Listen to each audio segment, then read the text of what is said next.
Good afternoon. Today we shall be discussing Charlotte Bronte's novel Jane Eyre. Jane Eyre was published in 1847 in the early years of the Victorian period. By that time, the revolutionary fervor of the Romantic period was over. The American Revolution was almost three quarters of a century in the past. The French Revolution had run its course. The Napoleonic Wars had ended before the author was born. Life in Bronte's England was relatively stable, with everyone knowing his or her place in the social order, and most people accepting the place without public complaint. The agitation for women's rights that had resulted from the revolutionary ideas that all people were entitled to equal opportunities had virtually gone underground. Late 18th century proponents of rights for women, such as Mary Wollstonecraft, had been discredited significantly in the Victorian age because of lifestyles that were considered wholly inappropriate during Victorian times. Those who espoused similar ideas tended to be pilloried and criticized viciously in the press, tarred as it were by the same brush as their predecessors, merely for publicly supporting women's rights.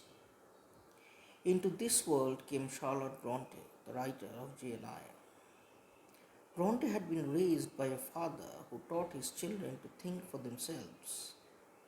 She, together with her sisters and brother, had been given the freedom as children to allow their imaginations to soar, creating imaginary worlds in which difference of gender meant very little. They even wrote their imaginary stories in which differences of gender meant very little. In fact, there was no difference effectively at all.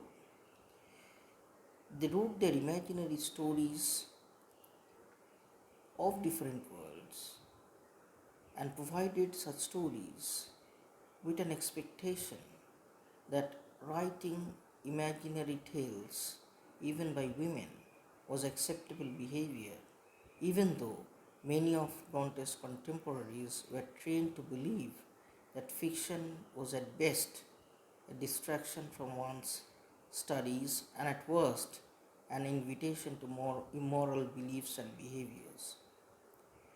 Through her flights of imagination and her tendency to write the stories that came to her, Bronte learned to trust her instincts that encourage her to believe that women as well as men had a need to dream, to explore, that they need exercise for their faculties and a field for their efforts as much as their brothers do. Bronte wrote in a world in which the rebellions were not so much those of political entities against one another as of individuals who recognized the need to stretch their wings and explore their abilities and desires more fully than the society of the day allowed.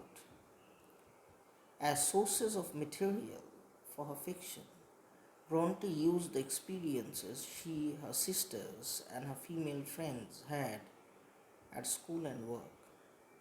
While neither she nor any of her sisters or friends fell in love with and married an employer like Mr. Rochester, the experiences of school as student and teacher and of governess work were based strongly on experience. Bronte's experiences at Bridge School provided the foundation for much of Jane's experience as a student at Lowood, and Bronte's experiences at Roe Head School provided her with an understanding of the experiences Jane would undergo or would have undergone as a teacher at Lowood. Bronte worked for two separate families as a governess. Those experiences, together with those of her sister Anne, gave her a clear understanding of the restrictions involved in the life a governess was supposed to lead in Victorian England. All these experiences combined with her own ideas of romantic love, gleaned primarily from romantic novels and poetry, to create the novel Jane Eyre. To understand the world that Charlotte Bronte was a part of, and how likely or unlikely it was that women like Charlotte, Anne, and Emily Bronte would come to write novels as full of romantic ideas and thoughts of freedom for women as they did, one must examine the ideas that dominated the early Victorian world and dictated its lifestyle. 21st century readers of Bronte's works can hardly imagine a world in which women were not allowed to enter professions, in which married women were not permitted to control their own money, in which mothers do not have the right to be a part of their own children's lives unless their father gives explicit permission. Attitudes and laws concerning love and marriage were vastly different than they are today. Divorce was almost an impossibility. Mental health disorders were treated as bluntly as insanity and madness, and were so little understood that most individuals who displayed behaviors that were considered a threat to other people, whether physically or morally, were simply locked away, either in their own homes or in asylums in which they received little or no legitimate mental treatment. For our easier understanding, Jane Eyre as a novel can be divided into 5 parts based on the 5 primary locations of activity within it. And the 5 locations are Gateshead, Lowood, Thornfield, Marsh End, and Ferndean. The first 2 locations are those Jane experiences as a child. The next 2 are the locations in which she learns the most about herself and her world as an adult. The final location, Ferndean, is the place in which she is able to integrate all that she has learned as she creates the life she wants to live.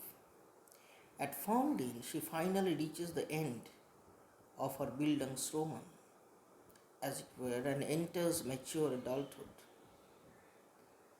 At Gateshead, Jane begins her journey through life. Although she was born elsewhere, her earliest memories are of Gateshead and the Reed family. Thus, the Reed's home is the gate at the head of her journey through life. Gateshead is the place in which the passions of childhood are given free rein. Jane's young cousins are free to insult her whenever they choose. John Reed, the heir apparent of the Reed estate and fortune, even punches and pushes her without fear of punishment. Jane, unlike her cousins, is punished for her fits of passion, but she experiences passions at Gateshead nonetheless. Jane's sensitivity to acts of injustice develops while she lives at Gateshead, where she sees herself treated as less worthy than even a servant, while her cousins, who are significantly less well behaved than she is, receive all the privileges and honors. Gateshead is also a place filled with deep disappointment for Jane. There, she experiences brief moments of hope that she will have some privacy in which to read a book, that her cousins will avoid her rather than tormenting her, that Mrs. Reed and the servants will be fair to her. But those hopes are inevitably crushed. Jane's move to Lowood is the result of one of her hopes that is quickly crushed. Jane is sent to school on the advice of a doctor her aunt, Mrs. Reed, calls him to take care of her when she becomes ill after a particularly cruel and unfair punishment. The doctor understands that Jane's life at Gateshead is a life of torment and hopes that getting her away from the Reed family will make her life easier. Mrs. Reed's choice of Lowood as the school to which Jane is sent, however, does not fulfill Jane's need for a less tormented life. Lowood is a charity school for girls of lower genteel standing whose relatives do not have the means or the desire to care for them. At Lowood, emphasis is placed on the need for the girls to accept their position or station in life, to endure hardships silently and deprivation without any complaint, and to restrain their passions in the process. The food provided for the girls is limited in quantity and very poor in quality. We find that their clothing is inadequate for long walks in cold temperatures, which they take every Sunday throughout the winter as they walk miles to and from church. They remain at the unheated stone church in that inadequate clothing throughout the day, eating a skimpy, cold packed lunch as they wait for the second service and the long, cold walk following it. Punishments for infractions of the rules at Lowood are cruel, both physically and psychologically. Yet, as poor girls dependent on charity, they are expected to be grateful for everything they receive. At Lowood, they are trained to support themselves through teaching and sewing, the two professions by which a single gentle woman, without other means of support, could manage to sustain herself. Jane learns her academic lessons well and is qualified by the end of her training at Lowood to hire herself out as a governess, by which means she is convinced that she will be able to earn her keep and thus take care of her future. When Jane leaves Lowood, she is 18 years old and ready to enter the world as an adult. She advertises for a position as a governess and is hired, sight unseen, by Mrs. Fairfax of Thornfield Hall. Thornfield is in fact a field for her activities that will become very thorny for her before she leaves. At Thornfield, Jane enters adulthood. Passions rule at Thornfield just as they did at Gateshead, but at Thornfield the passions are those of an adult man and woman rather than childish cousins. Despite Jane's years of training in restraint at Lowood, her passions get the better of her common sense as she allows herself to fall in love with her employer, Edward Rochester. An excess of passion on the parts of both Jane and Mr. Rochester ultimately causes her to run from Thornfield Hall with no plans for the future, ending up starving and delirious on the doorsteps of the Rivers family at Marsh End. Had she and Mr. Rochester been more restrained initially, and had Rochester been honest with Jane about his circumstances sooner, her escape from Thornfield in the middle of the night, an event which put her life in danger, would never have happened. Marsh End, like Lowood, is a place where restraint of passion is a way of life. St. John Rivers is a clergyman with a strong desire to be of service as a missionary in India. That desire, however, is at odds with his romantic interest in a lady, Rosamond Oliver, the daughter of a local landowner. She is a good woman with great integrity and beauty, but she is not the sort of woman who would stand up under the strain of missionary work in India, the work to which St. John is determined to dedicate his life. Upon arriving at Marsh End, Jane finds herself in the kind of self-sacrificing environment that should enable her to restrain her own desires and passions. if ever any environment could. In fact, St. John even makes Jane an offer of marriage and a life performing missionary work with him in India, which would give her a means by which to protect herself from acting on her feelings for Mr. Rochester, as well as a way of service for humanity. Jane almost accepts his offer, but ultimately cannot turn her back on passion. While she cares deeply for St. John, we see she knows that she would never be able to love him with the kind of passion she feels for Rochester. She is also aware that St. John is not capable of the warmth of passion that Rochester shows. In fact, St. John's passion is ice, as Bronte says, compared to Jane's fire. Jane is a woman who, having once known true passion, cannot settle for anything less in marriage. Fondine is the final location of the novel, when Jane, recognizing that she must see Rochester again, leaves Marchand. She turns to Thornfield to find it burnt to the ground. After inquiring in the neighboring town, she discovers that Mr. Rochester is now living at the smaller estate he owns, Fondine. In that location, passions have been moderated to some degree by both time and experience.